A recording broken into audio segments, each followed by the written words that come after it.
Romeo Vázquez Velázquez arremete contra Joel Zelaya y lo llama fiscal de juguete, luego que el fiscal revelara que un testigo brindó detalles de una reunión con narcos.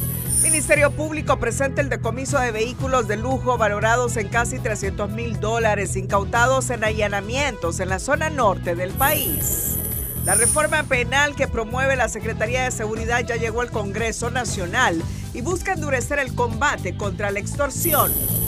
Capturan al supuesto autor material del asesinato del abogado René Altamirano y revelan que habrían pagado 50,000 lempiras por su muerte. Detienen en el aeropuerto de Palmerola a Murray Farmer, empresario de Estados Unidos que amenazó con llevarse todo el oro hondureño. Irónico, ni 3 días duró abierto el lote Quincho, negocio del exalcalde Quintín Soriano por estar en área no autorizada. Presidente Nasri Adfura participa en foro de integración energética para atraer inversión y generar empleos en el Triángulo Norte de Centroamérica. El Congreso salvadoreño aprueba reforma que permitirá la cadena perpetua para homicidas, violadores y terroristas. Y en Colombia, el presidente Gustavo Petro denuncia que bombardeos en la frontera con Ecuador dejaron 27 víctimas calcinadas. Este es su noticiero TN5 Estelar con Renato Álvarez y Cristina Rodríguez. Muy buenas noches, Honduras. Bienvenidos a la emisión de este martes 17 de marzo. Y una agenda interesante, una agenda cargada de muchas noticias de interés público que comenzamos a desarrollar. La noticia del día es presentada por Claro. Más velocidad con Claro Fibra. Recibí 800 megas por solo 1,100 lempiras.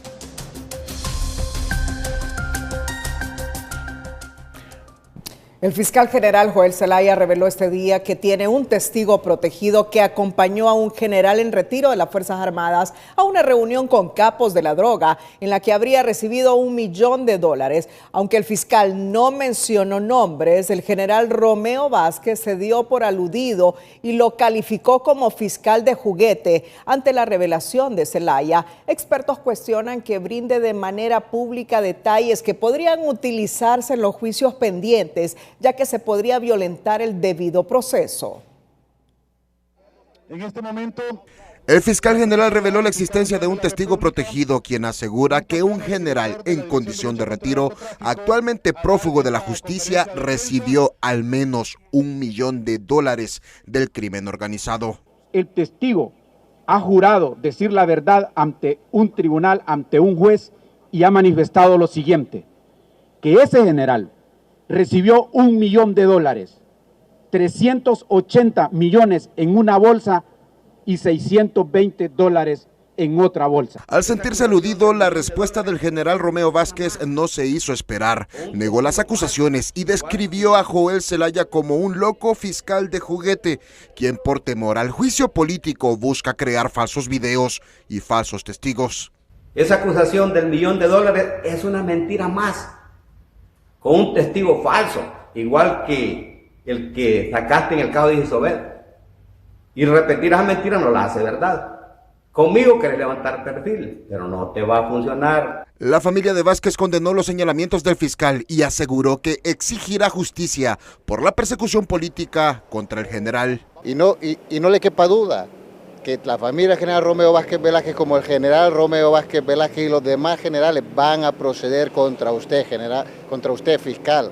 Lo queremos ver en la cárcel, fiscal. Los impulsadores de la amnistía política a generales consideran que las palabras del fiscal buscan frenar su aprobación en el Congreso. Condicionar la aprobación o no de la amnistía debido a que hay un recurso o una situación que hace que luzca inmerecedor el general Vázquez de esta amnistía. Advierten que las revelaciones del fiscal son ajenas al caso de Isobel Murillo y apuntan a que las expresiones de Zelaya sobre testigo protegido viola el principio de confidencialidad de las investigaciones. El fiscal general se está sobrepasando los límites de la confidencialidad que debe tener la información respecto a los casos que lleva.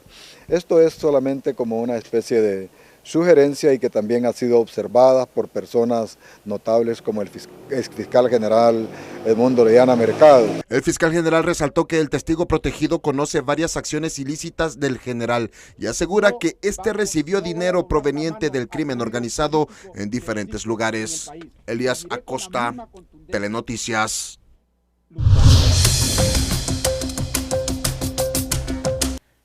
El Ministerio Público presentó los resultados de los recientes operativos efectuados en diferentes puntos del país, donde decomisó fármacos acumulados en almacenes estatales que no contaban con registro, 14 vehículos de alta gama valorados en millones de lempiras, se destruyeron áreas de producción de estupefacientes y varios kilos de droga, se decomisó dinero en efectivo y armamento. Se incautaron armas de uso comercial, un arma de uso policial, cargadores, municiones de uso prohibido, además de indumentaria policial, aros de seguridad, chalecos antibalas identificados con dipanco y un dispositivo de rastreo para embarcaciones, elementos que forman parte de esta investigación sobre las operaciones de esta estructura. En este operativo fueron detenidos 9 personas, 6 hombres y 3 mujeres, quienes deberán responder ante la justicia por su presunta vinculación con estas actividades ilícitas. El director de lucha contra el narcotráfico declaró que 2 organizaciones criminales ubicadas en Gracias a Dios y El Paraíso confiaban en que no serían perseguidos por las autoridades, pero advirtió que se les sigue la pista junto a quienes los apoyan. Identificados pero entiéndame que por eso nosotros no publicamos, porque las organizaciones criminales, mire, se mueven rápido. Entonces, por consiguiente, no vamos a permitir nosotros que sigan tranquilos. Si usted mira, yo le decía ayer y le ponía el ejemplo al señor fiscal general, usted llega a un juzgado en un pick-up y estos andan en carros de $280,000, $250,000. No hay equilibrio pues entre la ley, entre la justicia.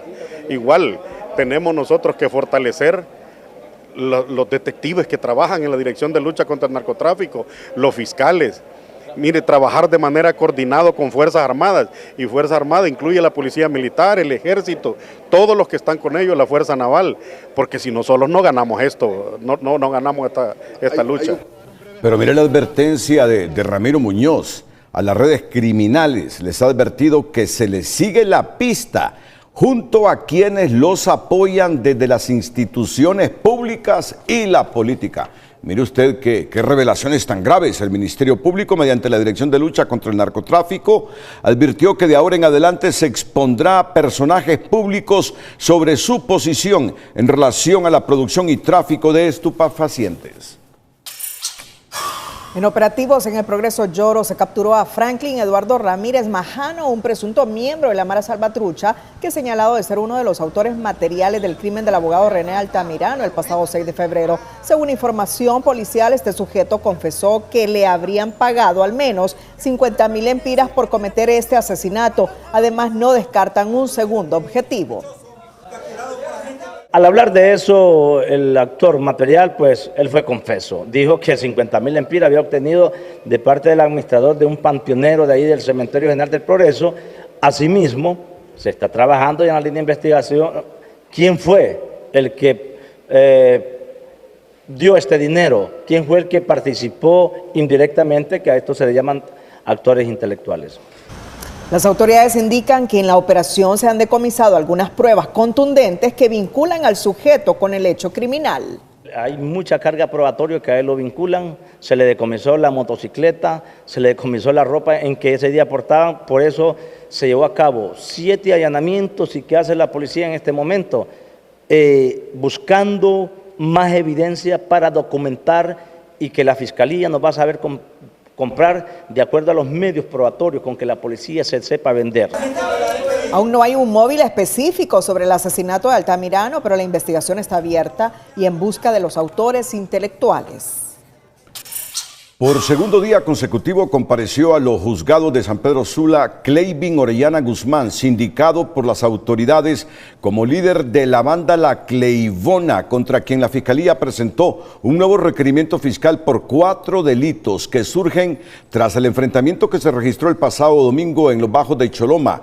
Los señalamientos también abarcan a José Antonio Domínguez Castro y Medardo Antonio Vázquez, quienes también comparecieron este martes a audiencia de declaración de imputado. En ese sentido, la medida cautelar de la detención judicial que ha aplicado la jueza de letras penal con jurisdicción nacional va dirigida contra Cleivin Emilson Orellana Guzmán, el de José Antonio Domínguez Castro y Medardo Antonio Vázquez Milla, a quienes se les supone responsable de los delitos de atentado, depósito de armas de fuego agravados, tenencia de artefactos explosivos y tráfico de drogas agravado en perjuicio del orden público y la salud pública del Estado de Honduras.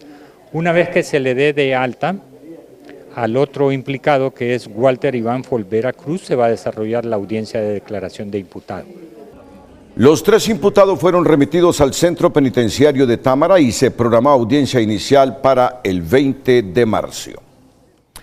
Con la presencia de agentes de la Dirección Antimaras y Pandillas, transportistas de la ruta de buses de Choloma, amenazadas por la extorsión, regresan a trabajar a medias, pero llenos de temor, aseguran usuarios. Bajo la promesa de un despliegue policial que garantice la seguridad en cada entrada y salida de las unidades, la ruta de buses de Cerro Verde, Choloma y San Pedro Sula reanudó operaciones de forma parcial. Pese a la presencia de las autoridades en los puntos estratégicos, el ambiente que se respira es de temor por parte de los usuarios y transportistas. Sí, ya están trabajando unos cuantos carros, ¿no? Por los momentos, gracias a Dios, todo bien. Esperando que puedan fracasar un momento a otro, porque también hasta la gente que va aquí. El foco de las autoridades está puesto sobre un nuevo objetivo. Se investiga el supuesto grupo delictivo denominado el Cartel de Aragua. Los equipos de inteligencia ya rastrean el origen de los audios intimidatorios que forzaron el cierre de las rutas. Tanto la DIPANCO como la División de Seguridad del Transporte se trasladaron hasta esta zona para tratar de conocer o obtener información de qué es lo que estaba sucediendo en ese sector, y se constató precisamente de que tanto motoristas como ayudantes se podrían estar haciendo pasar por integrantes de una banda conocida como el Tren de Aragua.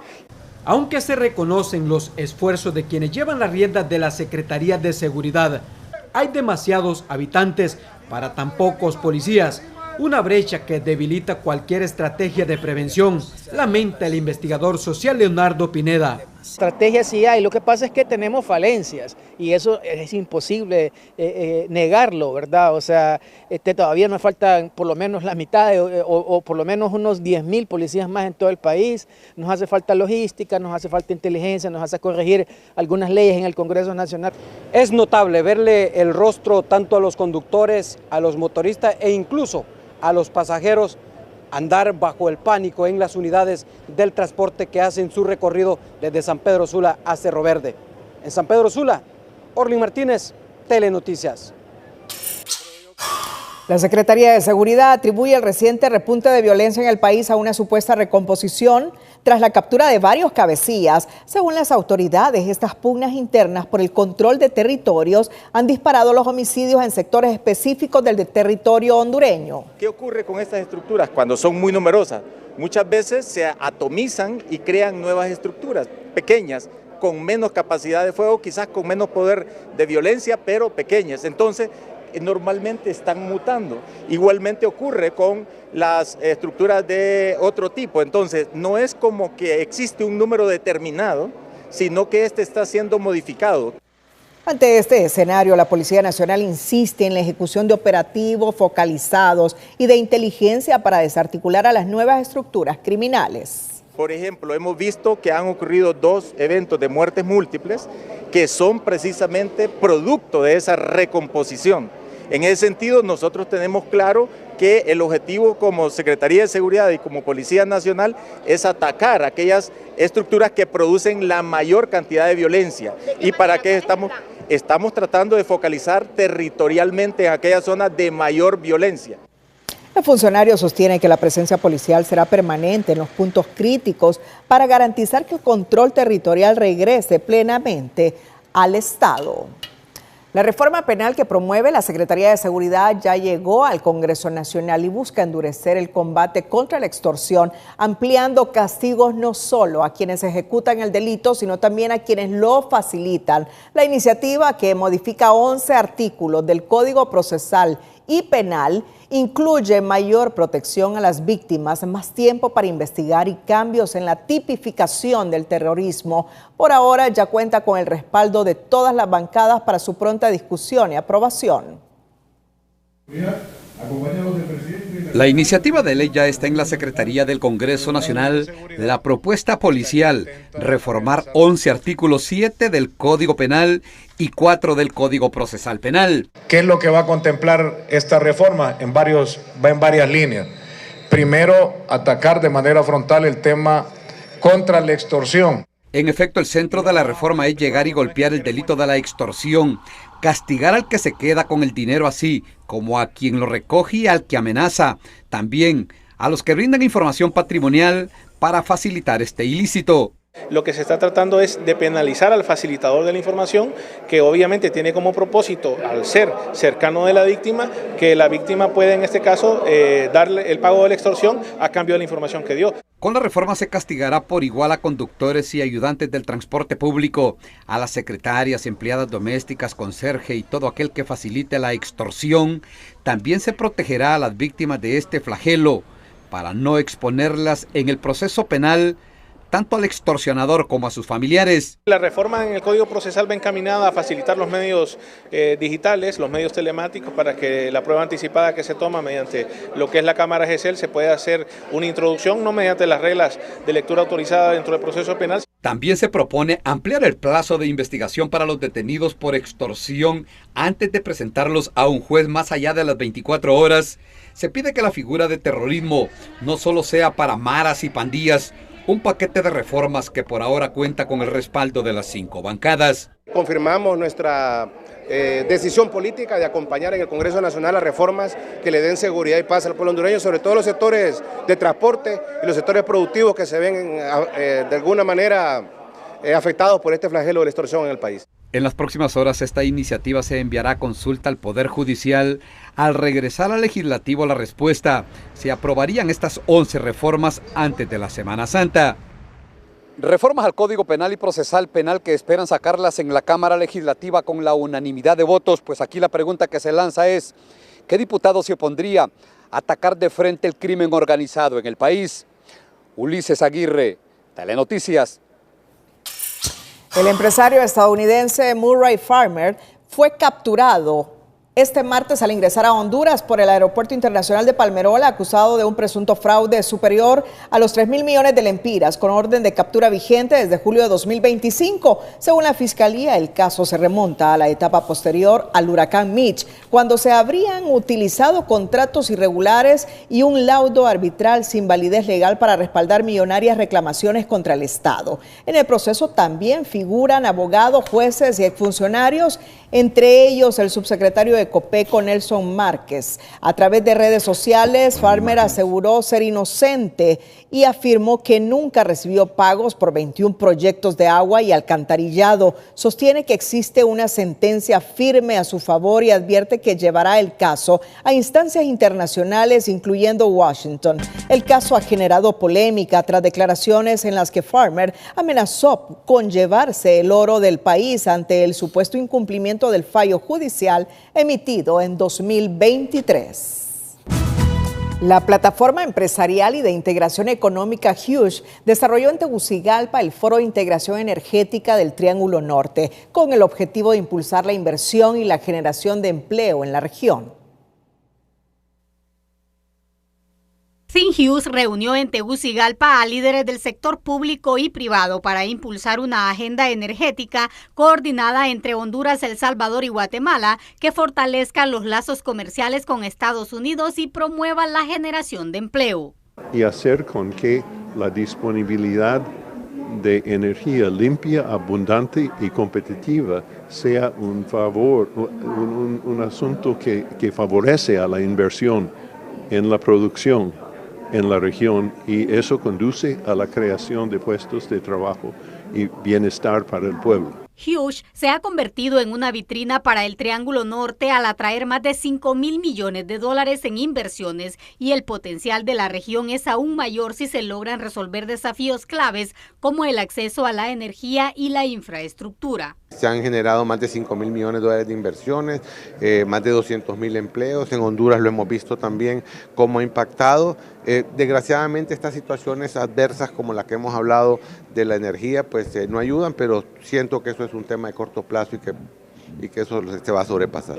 Este Consejo Empresarial proyecta inversiones de entre $8.000 y $10.000 millones en sectores como la industria, infraestructura y energía durante el próximo año, de los cuales Honduras podría captar más del 40%. 8.000 millones para los 4 países, Estados Unidos, Honduras, Guatemala y El Salvador.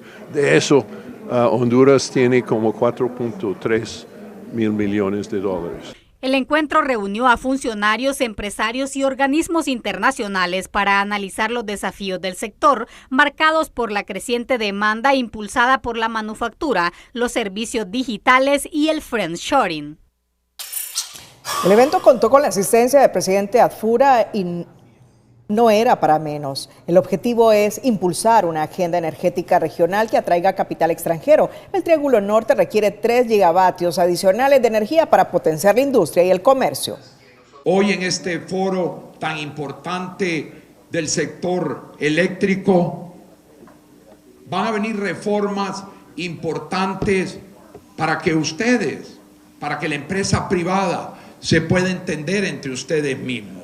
Que ustedes puedan generar, transar, negociar, vender, como queramos llamarle, con el privado. Vamos a generar esos cambios, seguro que sí. Pero esto trae varios cambios más que tienen que ir de la mano porque también tenemos responsabilidades con otros sectores. El foro concluyó con el compromiso de establecer marcos legales estables que garanticen proyectos viables y energía a costos competitivos. Estas acciones buscan consolidar inversiones superiores a los $8.000 millones, transformando el sector energético en el motor principal para generar miles de empleos. Y es una de las grandes debilidades de Honduras, la energía. Ese es uno de los problemas estructurales del país. Hay que soñar en grande, Honduras. Hay que soñar en grande. Si se llegara a materializar este proyecto, 3 gigavatios generados por Guatemala, El Salvador y Honduras. Miren que un solo gigavatio equivale a 1.000 megavatios, es decir, a 1.000.000 de kilovatios. En otras palabras, 1.000 millones de vatios. Si lo quiero decir de otra forma, 1 billón de vatios.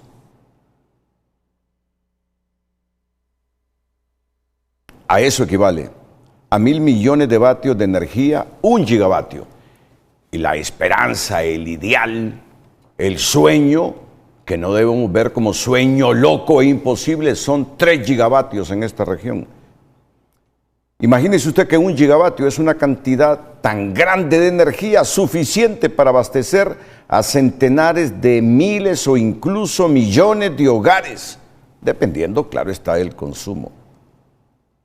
Una planta eléctrica de 1 gigavatio puede alimentar aproximadamente entre 700.000 y 1 millón de viviendas. ¿Qué les parece?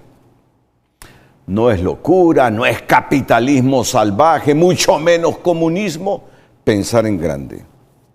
Bueno, a propósito de esta plataforma empresarial, en medio de la reconfiguración del comercio global, el Triángulo Norte se perfila como una región clave para atraer inversión en el sector energético, una oportunidad estratégica ante el interés de Estados Unidos por fortalecer la cadena de suministro y reducir su dependencia de China. Sin embargo, advierten que el reto será generar condiciones para concretar estas inversiones. Los países debemos cambiar, debe haber seguridad jurídica, instituciones serias, menos politización del Estado. Con eso hay que soñar, con que Honduras llegue a ese momento donde el Estado de Derecho prevalezca.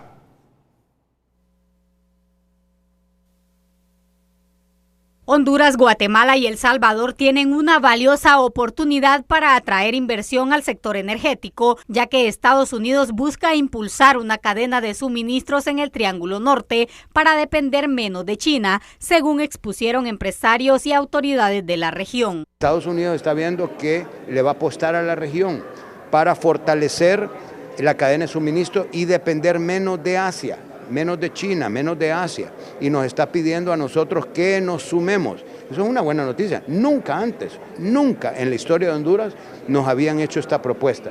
Ahora hay que aprovecharla. Eso quiere decir de que los que financian los proyectos van a tener más apetitos de financiar, los inversionistas van a tener más confianza. Sin embargo, para concretar estas inversiones, será clave fortalecer la coordinación regional entre gobiernos, inversionistas y organismos financieros como la banca regional y multilateral. Señalan que es necesario avanzar en infraestructura, mejorar la regulación y reforzar el sistema de interconexión eléctrica. Un tema es el tema de infraestructura, que es un tema fundamental. El segundo tema es empezar a fomentar un mercado de contratos entre agentes. Además, el sector privado hondureño considera que es urgente impulsar reformas y fortalecer el Estado de Derecho, ya que la incertidumbre regulatoria y la falta de planificación continúan frenando la inversión en este sector. Si no tenemos seguridad jurídica, si las reglas no están claras para invertir, difícilmente pues uno viene pues a abrir nuevos negocios o a invertir. Creo que también hay que hacer reformas en la ley de energía. El foro de integración concluyó con el compromiso de impulsar una agenda regional que permita atraer inversión, fortalecer la seguridad energética y generar más empleos en el Triángulo Norte. En las próximas 3 a 4 semanas podrían lograrse acuerdos para reducir o eliminar los aranceles a productos hondureños, anunció el empresario del sector maquila, Jesús Canahuati, quien detalló que aunque algunos bienes están exentos, otros enfrentan impuestos de entre 25 y 50%. El gobierno de la República tiene una comisión ahorita negociando. Ellos nos hablan de 3 a 4 semanas lograr acuerdos en Estados Unidos y esperemos que esos acuerdos logren rebajar o eliminar estos aranceles que en realidad están afectando para que estos sectores puedan crecer. Y el mensaje de Estados Unidos es, bueno, si ustedes nos están diciendo que quieren que seamos parte de la cadena de suministros, quítenos los aranceles, porque al final de cuentas ustedes son los que necesitan que esos productos entren a bajo costo en Estados Unidos para hacer la manufactura. En ese sentido, Canahuati consideró que Honduras debe aprovechar la cercanía del gobierno con ese país para avanzar en estas negociaciones y generar mejores condiciones para la industria nacional, ya que se ha perdido competitividad ante otros países de la región que tiene cero arancel como El Salvador y Guatemala. Pero antes, en Buenos Hábitos Financieros, destacamos la importancia de darle valor al dinero que se gana, porque detrás de cada ingreso hay tiempo, esfuerzo y trabajo. Buenos Hábitos Financieros es presentado por Banpaís. Esta vez, tú podrás vivirlo desde el estadio. Cada compra con tus tarjetas Visa Banpaís te acerca a la Copa Mundial de la FIFA 2026. El dinero representa su trabajo, por eso es importante usarlo con responsabilidad. Evite gastar solo por costumbre. A veces compramos cosas que ni siquiera necesitamos. Priorice lo que realmente le beneficia: alimentación, salud, educación o necesidades del hogar. Valorar el esfuerzo. Cuando se valora el esfuerzo detrás del dinero, es más fácil tomar mejores decisiones financieras.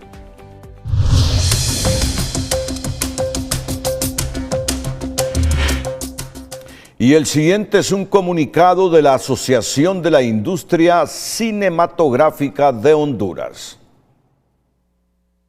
Excelentísimo señor presidente, reciba un cordial saludo por medio de la presente. La Asociación Industria Cinematográfica de Honduras, ICH, se dirige a usted con el mayor respeto y con un genuino espíritu de colaboración. En relación con el PCM 004-2026, de fecha 25 de febrero de 2026, y específicamente con su artículo 13, que dispone adscribir como dependencia interna de la Secretaría Ministerio de Cultura a la Dirección General de Cinematografía, DGC, deseamos expresar nuestra preocupación por la seguridad jurídica y la coherencia con la Ley de Cinematografía de Honduras, Decreto 3-2019. La ley establece una institucionalidad especializada y un esquema de gobernanza público-privado con participación de actores como COEP y Canatur, que ha sido clave para generar confianza y condiciones de operación para la industria. Cualquier cambio administrativo que se perciba como contrario a la ley vigente puede generar incertidumbre, afectar decisiones de inversión y debilitar la cadena de valor del sector.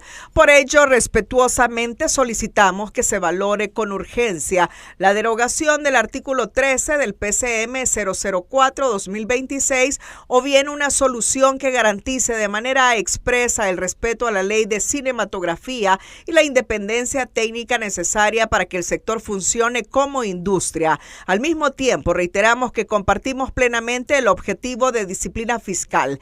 Estamos listos para trabajar con su gobierno en una ruta conjunta de eficiencia, optimización de procesos, estructura austera y metas medibles, sin desmantelar el marco legal que sostiene la confianza del sector y de aliados internacionales. En ese espíritu solicitamos muy atentamente una reunión urgente con el equipo que usted designe, Presidencia, Finanzas y Cultura, para presentar propuestas concretas y encontrar una solución en conjunto de forma rápida y ordenada. Agradecemos su atención y quedamos a disposición. Asociación de la Industria Cinematográfica de Honduras, ICH. Próximo 31 de marzo, la Comisión Reguladora de Energía aprobará el nuevo pliego tarifario que regirá de abril a junio. Expertos anticipan que no se prevén incrementos significativos, ya que las recientes alzas en los combustibles han sido al final del trimestre, pero advierten que para julio sí habrá una fuerte alza. En este momento no creemos que el impacto sea muy grande porque, le repito, lo que se calcula es el promedio de los últimos 3 meses. Y la verdad es que en lo que fue enero y febrero, los precios tuvieron un comportamiento incluso a la baja. Si los precios de combustible se mantienen a la alza, en el segundo trimestre sí va a afectar más la tarifa. ¿Por qué? Porque no solo es el trimestre donde vamos a tener precios más altos de combustible, sino que es cuando más se consume la producción térmica. Ordóñez agregó que este año no se prevén racionamientos de energía gracias a la incorporación de al menos 300 megavatios en nuevas plantas. Sin embargo, advirtió que será necesario impulsar campañas de ahorro debido a que el fenómeno del Niño podría provocar sequías y reducir la generación hidroeléctrica. El presidente Narri Fura aclaró que la crisis en los precios de los combustibles es un fenómeno mundial, ajeno a su administración. El mandatario pidió comprensión a la ciudadanía, asegurando que tras 48 días de gobierno se buscan mecanismos para aliviar el impacto económico en los hogares hondureños.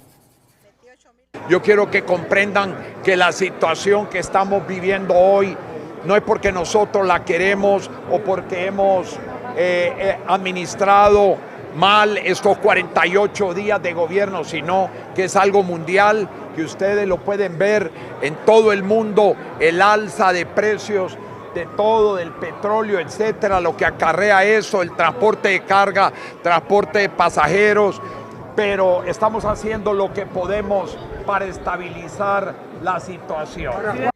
Asimismo, el Ejecutivo anunció que el próximo 23 de marzo enviará el Presupuesto General 2026 al Congreso Nacional. El objetivo es que los diputados lo revisen y aprueben antes de Semana Santa, junto a una nueva ley que abrirá las puertas a la inversión en el sector energético. Vamos con este video. Vamos con este video.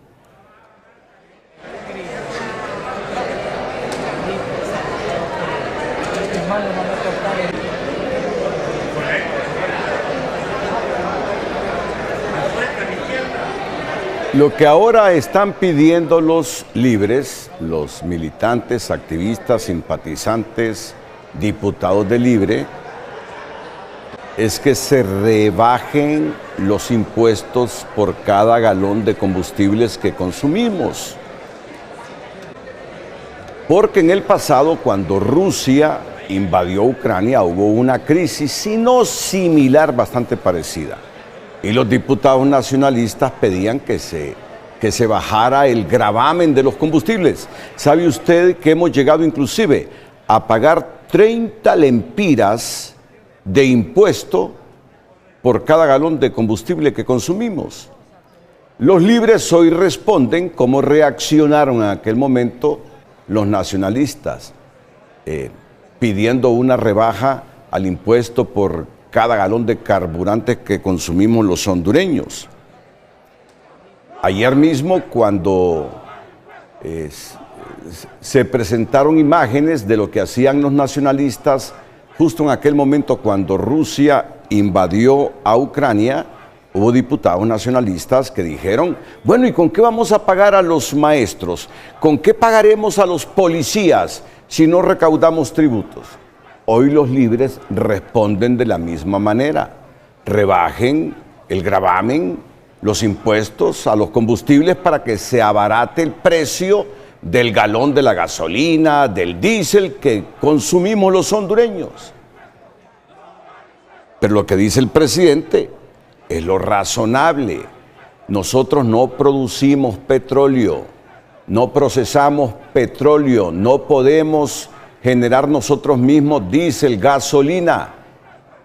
Esto viene de otro lado, por lo tanto estamos a expensas de lo que el mercado mundial dicta en relación al valor de los carburantes.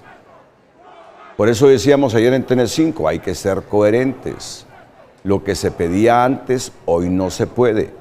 Y lo que se exige hoy por los libres tampoco se puede. No producimos combustibles. Y es la manera más fácil con que los gobiernos de Honduras captan miles de millones de lempiras sin impuestos, gravando a los combustibles. Ahí están los libres, haciendo lo mismo que hacían los nacionalistas hace algunos años. Ahora, ¿qué sí se puede hacer en esto? No es bañarnos con una cubeta, no es decirle al hondureño, si sale a las 7 de la mañana, acuérdese de comprar todo en su casa y llevarlo a la misma al hogar para que no vuelva a salir y no gasten diésel o gasolina. Es difícil. El alza en los combustibles por el conflicto en Medio Oriente obliga al gobierno a tomar medidas de ahorro en el país. Y estas ya son medidas serias. Teletrabajo, pero que trabajen los empleados públicos, no que pasen de holgazanes en sus casas. Horarios alternos y restricciones al transporte pesado. Esto sí forma parte de las acciones que posiblemente sean oficializadas en los próximos días por el gobierno, mientras expertos advierten que al no ser un país productor de petróleo, también la población debe poner su parte con medidas razonables. Ante el incremento sostenido en los precios de los combustibles derivado de las tensiones y conflictos en el Medio Oriente, el gobierno se prepara para implementar una serie de medidas orientadas al ahorro y uso eficiente del recurso en las oficinas estatales. Estas acciones serán oficializadas en los próximos días. Sí, analizamos medidas porque no solo es un tema de hidrocarburos, es también de energía, que afecta todo, afecta el transporte, afecta la energía, afecta todo. Y nosotros tenemos que buscar mecanismos como el actual de asumir la mitad de este costo para que no sea tan afectado el bolsillo del pueblo hondureño. A priori se contempla la implementación del teletrabajo, horarios alternos en las oficinas públicas para descongestionar el tráfico y otras medidas enfocadas en el ahorro de energía. Paralelamente, la alcaldía capitalina aprobará esta semana una ordenanza que restringirá el ingreso de transporte pesado durante las horas pico. La ordenanza que vamos a aprobar esta semana para restringir la entrada de equipo pesado, de transporte pesado en horas pico, de 6 a 8 de la mañana y de 5 a 7 de la noche, va a ayudar un poco. Y a mediano plazo, pues terminar los proyectos que están en curso, el túnel Florencia Suyapa, el puente Mateo, los bacheos que estamos haciendo nocturnos. Economistas y representantes del sector privado consideran que estas acciones son necesarias, dado que Honduras no es un país productor de petróleo. Asimismo, señalan que la población debe poner de su parte para contribuir al ahorro y uso eficiente de los recursos. Cuando los precios son altos, entonces yo debo tender a consumir menos, ¿verdad? ¿Qué significa esto? Que en una circunstancia que nosotros prevemos como temporal, porque esto no va a ser para siempre, es importantísimo que ahorremos. El tema no solo es del gobierno, es de todo. Y por lo tanto, como país y como hondureños, debemos hacer un esfuerzo no solo cuando hay crisis, sino siempre. Medidas similares han sido aplicadas en otros países donde se ha promovido el teletrabajo, la reducción del consumo energético y restricciones al tráfico para disminuir el uso de combustible. Actualmente el gobierno subsidia en un 50% los incrementos del diésel y la gasolina regular. Por ahora el gobierno implementará una serie de medidas dentro de su estructura para el ahorro de combustible y también de energía, pero la recomendación es para toda la población para implementar medidas de ahorro dentro de sus hogares. Mario Landa, Telenoticias. El presidente de la Asociación de Municipios de Honduras, Juan Carlos Molina, expresó su disposición de respaldar el llamado de la Secretaría de Educación para que los alcaldes emitan ordenanzas que promuevan la matrícula de niños en los centros educativos. Nos toca a los gobiernos locales, muchas veces hasta contratamos promotores que vayan a revisar cómo está la matrícula de un centro educativo y que vayan a buscar el padre qué pasó, por qué no ha matriculado a su hijo. Es ver de qué manera conjugamos esfuerzos entre las municipalidades y el gobierno central y la Secretaría de Educación y que busquemos en el campo el por qué los niños no están en las escuelas. No necesariamente creo que vale la pena hacer una ordenanza para exigir al padre de familia que manda a sus hijos a la escuela cuando no sabemos las causas o las razones. Mientras tanto, el debate continúa entre autoridades locales sobre cuál es la mejor estrategia para garantizar el acceso y permanencia de los menores en el sistema educativo. El objetivo de la iniciativa es recuperar la matrícula de menores en la educación pública. Bueno, estamos en el ámbito educativo porque ayer la Secretaría de Educación emitió, no sé si decirle una sugerencia o le pidió a las municipalidades, porque hay más de 1 millón de niños que no van a las escuelas, que se preocupen por qué ese 1 millón de niños retornan a las escuelas. Pero además, otra de las decisiones que ha tomado la Secretaría de Educación es ampliar las horas de matemáticas a la semana en las escuelas y colegios. Los países que su gente no aprende matemáticas, que huye de las matemáticas, son atrasados permanentemente. Ahora se quiere ampliar las horas de matemáticas en las escuelas y colegios para recuperar una herramienta fundamental del desarrollo. Mejorar la calidad educativa en Honduras es uno de los principales desafíos del Estado, sobre todo al considerar el rezago que enfrentan los estudiantes en áreas clave como matemáticas y lectura, y que mantiene al país por debajo del promedio regional. Frente a esa realidad, las autoridades anuncian una estrategia que incluye el aumento de horas clase, principalmente en el fortalecimiento del aprendizaje numérico. 5 horas más de matemáticas lo puedan hacer dentro del horario escolar de los estudiantes. Esto porque el área de matemáticas se cayó en más de 20% en los años anteriores.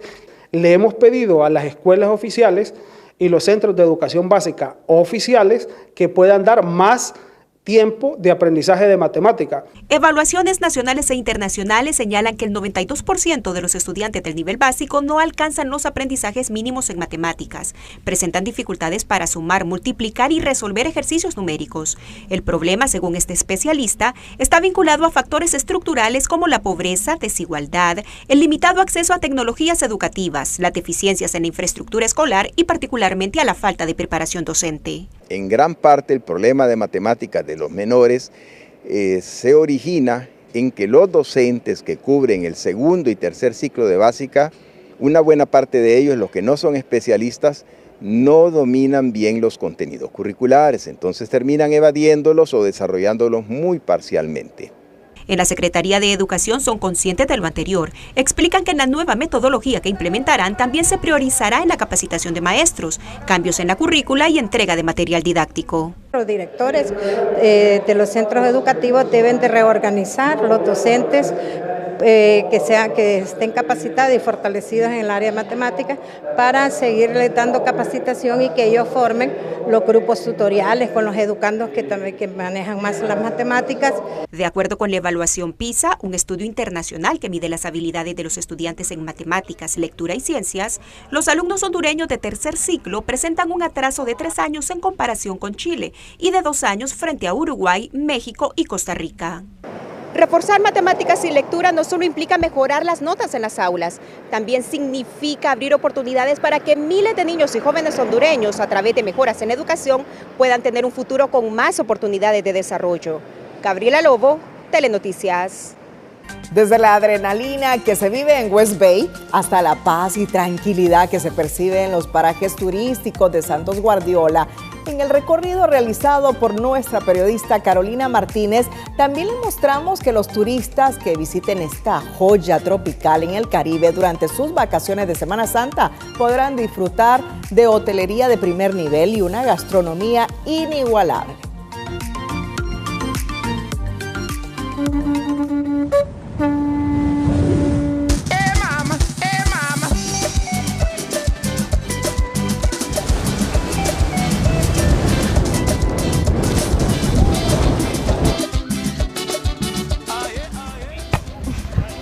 Bienvenidos a la Ruta TN5 2026. El Paraíso nos recibe en este verano para recordarnos que la aventura apenas comienza.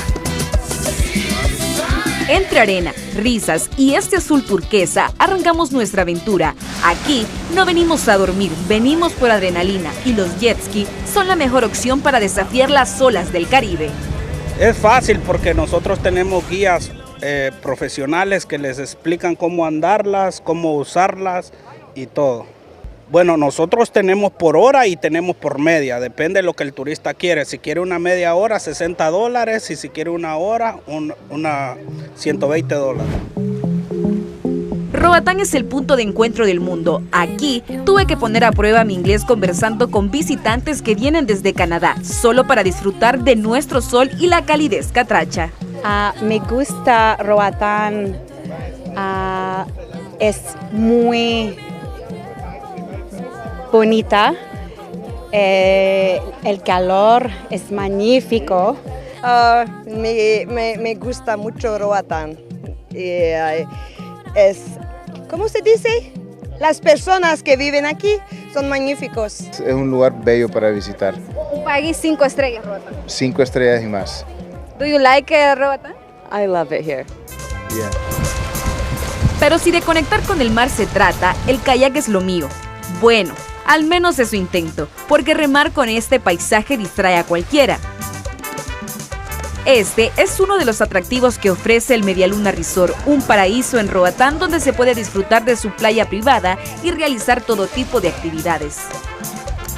Pero hablar de Semana Santa es hablar de una gastronomía exquisita, donde los mariscos son los protagonistas. La oferta para los vacacionistas es variada y llena de sabor costeño. Nosotros somos muy conocidos en el lado de Santos Guardiola por nuestra sopa marinera. Tenemos una sopa marinera espectacular, cremosa, llena de langosta, calamar, mejillones, pescado.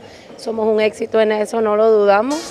Para acompañar estos manjares, la creatividad no tiene límites. Hasta las piñas frescas te llegan flotando a la orilla del mar. Y para los que buscan un toque extra de sabor, también hay bebida con piquete que le pone el sello de fiesta a nuestro verano. Porque la diversión se disfruta así. Salud y que siga la diversión en esta ruta TN5. Cuando el sol se oculta, la isla se transforma. La música nos conecta de inmediato con la esencia del Caribe. Desde merengue hasta el popular raspe, es un ambiente de entretenimiento diseñado para todas las edades, donde desde los más pequeños hasta los adultos encuentran su propio ritmo bajo las estrellas. Ok, estamos con los mejores con la ruta TN5, así que, mi gente, una bulla. Para recuperar fuerzas, la oferta es de primer nivel. En H&M Resort visitamos el imponente Henry Morgan, que destaca por su hospitalidad y sus amplias piscinas. Por su parte, el Hotel Medialuna Resort eleva la exclusividad al incorporarse recientemente al prestigioso sello español Meliá, aportando elegancia europea a nuestro entorno tropical. En Morgan estamos dando los 240 habitaciones, aquí en Medialuna estamos en 70, pero estamos en un proyecto de ampliación de nuevas habitaciones y bueno, la tipología de hoteles es siempre basándose en lo que es la animación, el divertimento de la familia, en la cercanía al cliente. Aquí pues, un poco más por la privacidad que se tiene, pues el que viene un poquito a descansar se nota la diferencia. Allí es más bullicio, Morgan tiene la playa, justamente aquí también tenemos una playa más privada, pero son dos productos muy parecidos pero al revés diferentes, ¿no? Nuestra ruta continúa hacia Santos Guardiola. Aquí nos embarcamos en un fascinante paseo en lancha por los canales de Jonesville para navegar entre túneles de manglares. Más allá de la arena, Roatán nos regala este santuario natural, un respiro necesario para conectar con la isla. Es un recorrido de aguas color esmeralda que, además de paz, guarda historias legendarias de piratas, un tesoro natural que no se puede perder. La historia de los manglares de Santos Guardiola es que esto eran de los piratas hicieron todo ese túnel de los manglares desde allá, del empiezo hasta el final. Aquí donde habitaban todos los piratas vivían, aquí antes, esa es la que la gente viene, siempre que viene a mirar, quiere conocer los manglares, y aquí están los manglares en Santos Guardiola. Y no pude resistirme. Un chapuzón en estas aguas cristalinas es obligatorio para refrescar el alma y disfrutar de la libertad que solo la isla te ofrece. Y claro, en medio de tanta belleza, no puede faltar nuestro ritmo punta, ese que nos pone a vibrar y nos recuerda que estamos en la tierra más alegre del Caribe. Aquí la playa ofrece un espacio para cada quien. Algunos prefieren perderse en la lectura de un buen libro, otros disfrutan de juegos en la arena. Incluso, visitantes de lugares tan lejanos como Brasil quedan cautivados por la serenidad de nuestras costas. Es perfecta, la playa es perfecta, es más bonita que yo he visto. A mí me gusta la agua, que es cristalina, el pueblo es muy receptivo, la comida es buena, o sea, todo. Y desde el Henry Morgan no podemos olvidarnos del momento más esperado de la jornada. Es aquí cuando el cielo se tiñe de naranja y el sol se oculta lentamente en el mar. Un espectáculo gratuito que nos regala el Caribe cada tarde y que nos invita a detenernos para disfrutar del paisaje. Es sin duda la pausa perfecta para relajarse en estos días de vacaciones. Saludos, Honduras. Bye. Nos despedimos de la isla, pero este paraíso los espera en esta Semana Santa. Esto fue la Ruta TN5. Hasta la próxima. Bueno, pero volvamos a la dinámica de la vida, toda la belleza que nos ofrece, pero este día estamos recordando el primer año del accidente aéreo en Roatán, Islas de la Bahía, donde murieron 12 pasajeros, entre ellos el reconocido cantante hondureño Aurelio Martínez. Familiares siguen exigiendo una investigación más detallada para que se haga justicia. Con más preguntas que respuestas, así se ha cumplido un año de aquel fatídico 17 de marzo del año 2025, cuando una aeronave tipo Jetstream 32 se precipitó en el Mar Caribe, a pocos minutos después de haber despegado del Aeropuerto Internacional Juan Manuel Gálvez con rumbo a la ciudad de La Ceiba. Hoy familiares de las víctimas piden justicia. La aeronave todavía está en el fondo del mar y no ha sido extraída todavía. Pues asumo de que las autoridades están haciendo su trabajo, ¿verdad? Y estamos en espera de esa justicia para esas 13 personas que perdieron la vida, incluyendo a mi hermano en ese accidente. No tenemos respuesta todavía y ya es hace un año ya hoy y no tenemos respuesta alguna y exigimos respuesta. Merecemos respuesta. En honor a las víctimas, organizaciones de la ciudad de La Ceiba llevan a cabo este día un festival, el cual tiene como objetivo hacer homenaje a los fallecidos. Recordamos ese fatídico día, ¿verdad?, en la vida de esas 12 personas, en donde no solamente falleció Aurelio Martínez, sino que también ese grupo de personas donde habían pues niños, mujeres, hombres, y que al final pues tuvieron la desfortuna de poder fallecer en ese accidente. El evento se desarrollará en las playas ceibeñas y permanecerá desde este día martes, finalizando el próximo sábado. El mismo contará con la participación de artistas de la zona, cultura viva y una feria de emprendedores. En La Ceiba, Gustavo Bustillo, Telenoticias. La actualidad sobre el conflicto electoral que se ha presentado en la municipalidad de Guanaja, a continuación aquí en el Noticiero Líder. La sentencia del Tribunal de Justicia Electoral no podía ser más clara al ordenar la repetición de las elecciones en Guanaja, siempre y cuando después del recuento jurisdiccional, la sumatoria final de las 8 actas impugnadas arrojara un empate técnico como sucedió, asegura la consejera presidenta. Ante esto, nosotros ordenamos la sustitución de las actas que hizo el Tribunal de Justicia Electoral mediante un recuento jurisdiccional. Y cuando se hace esa sustitución, evidentemente hay un empate, como todos sabemos. Y como parece que ellos también sabían, desde que nos estaban hablando tanto del empate en la sentencia y en la aclaración de la sentencia. Nunca existieron errores procedimentales por parte del CNE, defiende Hall, al cuestionar que las argucias y juegos de palabras de un magistrado del TJE hicieran de la sentencia un solo enredo jurídico. Nosotros deberíamos hablar claramente a través de nuestras resoluciones y a través de nuestras decisiones, nosotros administrativas y el TJE jurisdiccionales. La desacertada comparecencia de un magistrado del Tribunal de Justicia Electoral pues ha creado todo un debate jurídico donde no ha habido debate alguno, porque está clara la sentencia y está claro lo que hizo el CNE. Pero la resolución nunca ordenó textualmente la repetición de elecciones, solo lo sugería, sostiene el titular del órgano jurisdiccional, quien afirma que sus declaraciones fueron mal interpretadas por actores políticos de la isla. El problema es que muchos actores han malinterpretado mis declaraciones cuando yo le manifiesto y cuando yo he dicho que el Tribunal de Justicia Electoral, en sus considerandos de manera literal, nunca lo dijo la magistrada ponente Miriam Barahona en su proyecto de ley, en su proyecto de sentencia, ordenando la repetición de las elecciones al Consejo Nacional Electoral. Ese es el problema. Al final ambos funcionarios coincidieron en que el conflicto fue originado por los mismos políticos, en vista que la jornada electoral fue boicoteada por la negativa del candidato nacionalista Dion Kelly.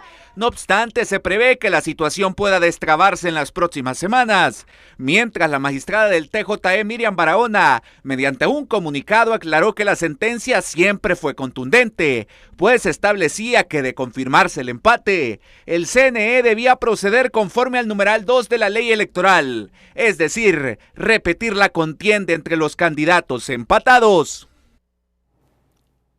El numeral 289. Bueno, y hoy el Congreso ha nombrado una comisión para buscar una solución al conflicto en Guanaja que preside el diputado Antonio Rivera Callejas. Hay que dejar claramente establecido que solamente es de acompañamiento y de diálogo. Lo que manda el CNE y el TJE es inapelable. No podemos en el Congreso Nacional hacer absolutamente nada más que acompañar, dialogar y convencer a las dos fuerzas políticas para que vayan a elecciones. Nosotros sería darnos una piedra en los dientes, intervenir en una decisión. Lo que tanto criticábamos de Redondo no lo podemos hacer nosotros. Solo es de acompañamiento y de diálogo y de convencimiento para que la paz llegue a Guanaja y se repitan las elecciones porque hubo un empate según el TJE. En el tercer día de haber sido inaugurado, la Policía Municipal de Choluteca cerró el lote Quincho, negocio del exalcalde Quintín Soriano, por estar ubicado en un área no autorizada. Según la información, Soriano, quien fue alcalde durante 20 años en el municipio de Choluteca, habría instalado su negocio en un área verde de la ciudad. Cabe recordar que el actual alcalde de Choluteca es de afiliación nacional y Quintín Soriano es de la línea liberal. La alcaldía municipal de Choluteca, bajo la administración del alcalde Ebra Plícano, ordenó a través de la policía municipal el cierre del negocio denominado El Otequincho, propiedad del exalcalde Quintín Soriano.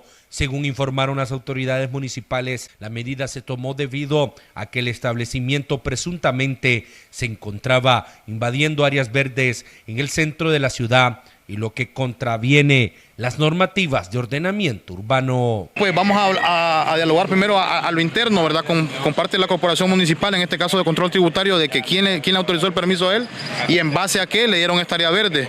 Que recuerde que si bien es cierto, él tiene un negocio anterior, pero eso no lo exime a él, ni le permite a él que él siga teniendo negocios en esta mediana o área verde. Cabe destacar que de acuerdo con la información disponible, el negocio contaba con su respectivo permiso de operación. Sin embargo, esto no evitó que se ejecutara el cierre. Las autoridades aclararon que esta acción responde a un proceso de ordenamiento municipal y no a una persecución de carácter político. Hubo un diálogo en el cual pues se le pidió a él, ¿verdad?, de que de una u otra forma no ocupara el lugar. ¿Por qué? Porque esto lo que queremos nosotros es marcar un precedente para que la gente sepa que independientemente tenga su permiso de operaciones, debe de hacerse una inspección, previa inspección, a usted le da un visto bueno y usted puede instalar su negocio. Como lo dejé entrever al principio y como saben mi postura, pues esto no es por temas políticos, no es ninguna persecución política. Desde la zona sur del país, para Telenoticias Estelar, les informó José Luis Barahona. Estado del tiempo es presentado por Sudagrip. Al primer síntoma de la gripe, toma Sudagrip.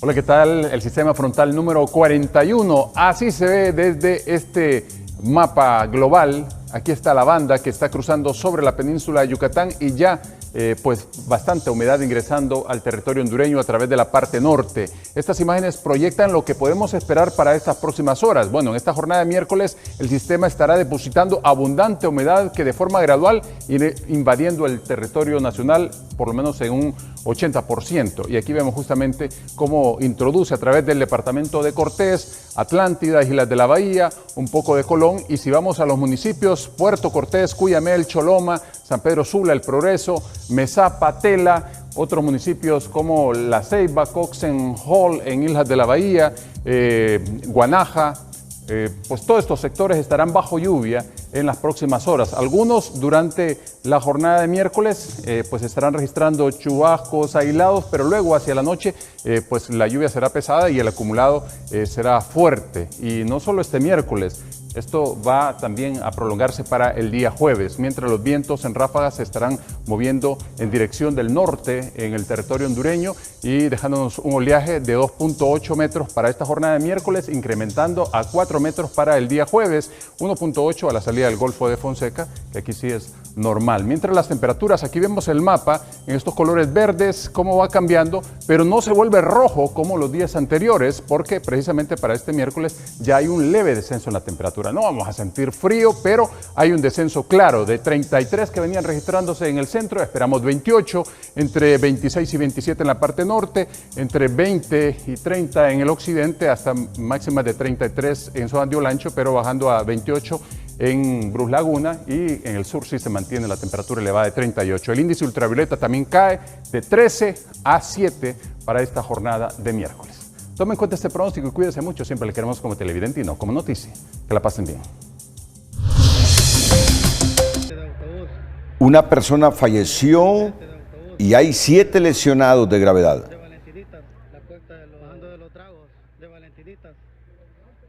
El resultado de un accidente tipo volcamiento registrado esta noche en la carretera CA4 en San Marcos, Santa Bárbara. Según reportes preliminares, el conductor del bus de la ruta Copanecos perdió el control cuando un vehículo turismo le quitó el derecho de vía, cayendo a una hondonada dando vuelta.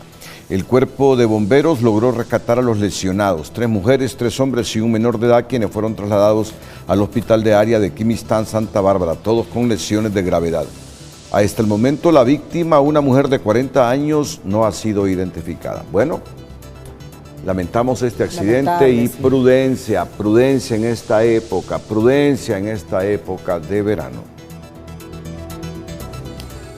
Cerramos la emisión estelar, gracias a todos por su fiel sintonía. Feliz noche.